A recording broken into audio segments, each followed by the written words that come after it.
So in chapter 6, the noble and most ancient house of Black. Of course, when Harry and everybody got back upstairs to go to sleep, they all just discussed what they just listened to and everything. Obviously, Hermione filled in Ginny on what they just talked about.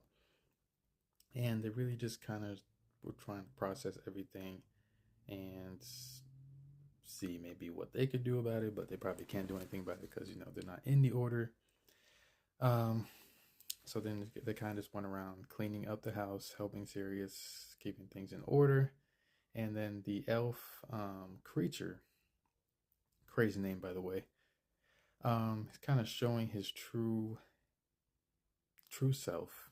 He kind of mutters loudly, and he just calls half blood, mudbloods. Talk about Harry Potter.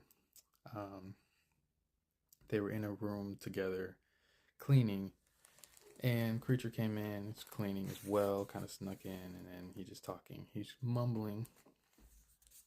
And Sirius came in, kind of revealed Creature's kind of like a dark elf. He's definitely different from the other elves, very different from the other elves. And Sirius there's a thing on the wall, and Sirius explains that that is his family tree. Now, he is no longer on his family tree because he went to Azkaban and obviously was disowned by his family. And his family, being pure blood, it's revealed that he's related to the Weasleys. He's related somewhat to Malfoy as well. And his cousin, Bellatrix, who should have been in the Goblet of Fire movie, but I'm not going to get on that. That's his cousin.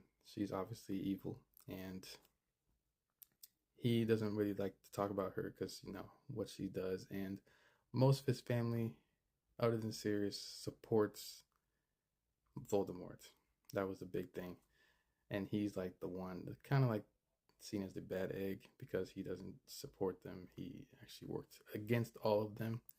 And obviously he's related to a big line of a lot of people in the wizarding world because he's one of the last few purebloods of the magical world.